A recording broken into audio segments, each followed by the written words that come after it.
incredible. The amount of times I was sobbing during this book. Well, I'm hoping, I really wish it was Jessica Chastain. I know she's been denying it. What is up, y'all? It is your girl Antoinette back with another video. And in today's video, I'm going to be doing something a little different. I'm going to be doing book reviews. I have gotten back into reading during this past year, and I was like, why not bring it to my channel? Because I know people are always looking for good books to read and for good reviews. So hopefully mine is good, but I just wanted to do that for today's video. If you are new to my channel, my name is Antoinette. Hello, welcome. I am a 25-year-old Black girl, obviously, living life in the US, and I'm learning to navigate finances, my debt-free journey after college, connections and networking, and everything under the sun that has to do with learning to be an adult and navigating adulthood. I do hope you enjoyed this video and that you'll check out my other videos and subscribe if you so choose. Let's go ahead and get into it. The first thing I want to do is introduce you guys to the book. I read The 7 Husbands of Evelyn Hugo by Jenkins Reid. I read this actually earlier this year, and I read it an audiobook, so I think that really helped me immerse myself into the content of the book. This was my first book that I read of Jenkins Reid. The second book was Daisy Jones and the Six, because I wanted to get ready for the show, but that's for a different review. I'm going to be talking about what I enjoyed about the book, what I liked, and what I didn't like. So let's go ahead and get into it for real this time. So the first thing, I want to talk about the title of the book. It was pretty straightforward. Evelyn Hugo did have 7 husbands. If you've not read the book, then this is going to be very spoiler heavy. The book centers around an old Hollywood starlet in her 70s who's ready to finally write down and put it on paper and talk about her life as a Hollywood starlet, and I think it was the 40s or the 50s, and what she had to go through and how she met all 7 of her husbands. And I have to say, when I was starting out with the book, I didn't really enjoy it. It started really slow, especially when it was dealing with the other character of Monique, but it all ties in at the end. The main themes of the book are romance, entertainment, autobiography type, where Evelyn is narrating the book to us half of the time, so she's telling us about her life and everything that's going on from her perspective. She also puts in a little of the life of each of her husbands and how they got to the point of meeting and breaking up and how she moved on to the next one. For me, the time period of the book was very important. I think if it was written in the early 2000s or now, it would be missing the essence of what Hollywood is and what Hollywood has always been, which is entertainment, drama, romance, all of that mixed into one to bring people a story or bring people drama or bring people to life, right? And I think by navigating back to the times where we didn't rely on social media to get our information, it was very interesting to see how Evelyn, the main character, was able to navigate her fame and keep things a secret or things like that. And also, old Hollywood is always so mystical. It's always so glamorous. It's the start of, I feel like, what glamour was back then and what it is today, and how much old Hollywood and people like Katharine Hepburn and Marilyn Monroe and Elizabeth Montgomery and actresses of that caliber who were dominating in both TV and film, and how that would have worked out with their private lives, and how we went from they could semi keep it secret and they could do things to now where everything is on social media. Everything and every piece of information is there for you to see about this person's life, and it has become their life more than their work, and how that was back then and what it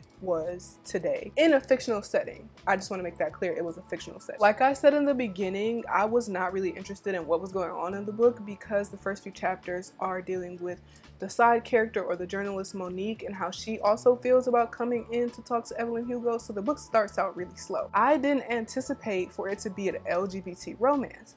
My thing is, I read what it would be about, romance, Hollywood, all that stuff, and it did say LGBT, but I didn't expect it to be that way, and I didn't expect it to tear me apart. When I went in, I thought Evelyn would have maybe possibly married a gay man, and how that would have been interesting to see them navigate their relationship, being each other's, I guess, beards in a way, or Evelyn being his beard to do what he had to do. And it was that, but it was way more than what I was expecting. Because I read this book so long ago and I'm making a review now, I'm forgetting names, but Evelyn's last husband, I think he was her agent or something like that, he was the man that really changed her life too. He was there for her through everything, through all of the husbands actually, and she married him, and he ended up passing away in a very tragic way, which ties into the end of the book where it's revealed that he was driving a car that killed the father of the journalist that Evelyn is talking to. So Evelyn's 7th husband was in a relationship with Monique's father. and they were in the car. They got into a car accident, and the way Evelyn twisted and turned it, she made sure that it was Monique's father that was on the driver's side, so it looked like he was the one that was drunk driving when it was really the other man. So that's why I think Robert is important in this, because he was her rock through everything. We get Cecilia St. James, who is another up-and-coming Hollywood actress who wants to be under Evelyn's wing in a way. Like she wants to connect to get ahead in the game, it seems like at first, but then they fall in love. And let me tell you, the amount of times I was sobbing during this book because of that romance, incredible.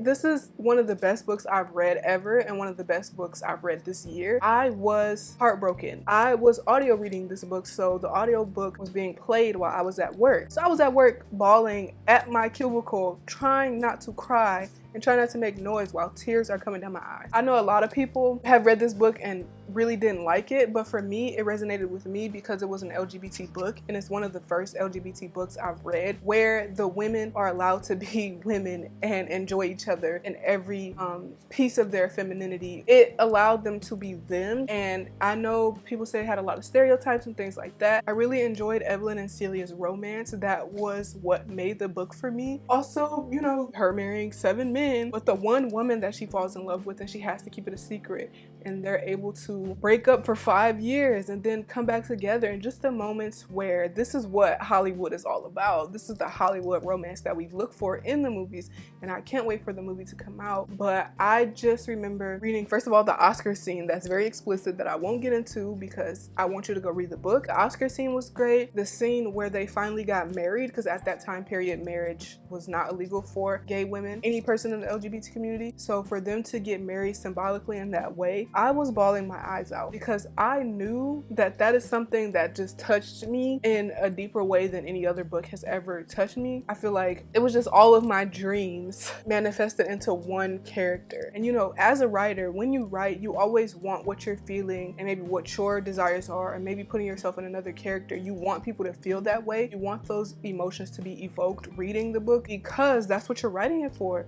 We're writing it for enjoyment. We're writing to be immersed into another world when we read. Taylor Jenkins Reid has a fan in me for as long as she continues to write, because that was the great first book. So I don't think I can compare this book to any of the other books that I've read. I think I would have to read more and expand my library to compare it to any other book. I feel like it's a standalone thing that works really well. I haven't seen many books do that just yet, dealing with Hollywood in that way and giving us the LGBT romance in that way. That's just organic, and it's sweet, and it's heartbreaking, and it's loving, and it's all those things mixed into one that makes for a good story. And I can't wait to see what Taylor Jenkins Reid, and I think Netflix, does with that, because I think it would be really interesting to see how that translates in real life, and if the actresses that they get to play Celia, well, I'm hoping, I really wish it was Jessica Chastain. I know she's been denying it, but there's still a little bit of hope, because I want her to play Celia. She's the perfect Celia. There's nobody else. You know, when they bring that to life, I just hope that it does the book justice, because I feel like this is one of those things where the book is going to be better than the movie. And I have high hopes for the movie. I really did enjoy The 7 Husbands of Evelyn Hugo. I will give it a 4 out of 5 just because it started out slow and it really took me to another world, and I really enjoyed the characters, and this is the first book that's ever made me cry reading it. And I don't think crying is always an example of something being good. I think that it's good because it was able to evoke that emotion from me. It was able to take me to a point where I felt that I needed to cry. Brava to Taylor Jenkins Reid for writing such a masterpiece. Yeah, that's pretty much all I have to say about it. I have nothing but good things about this book, and I really hope that you guys enjoyed this video. I will see you guys next week with another video of a different topic. I'll make sure to do more book reviews as I read. I've reached my goal. My goal this year was 10 books, and that's because I haven't been reading. I've recently gotten back into it with audiobooks and ebooks and Kindle and everything like that. So I reached my goal of 10 books this year in March of 2023, and it's July now, and I haven't finished another book. So when the time comes, I'll review another book for you guys. I hope you do subscribe to see more of me on your screen, and I will see you. Peace.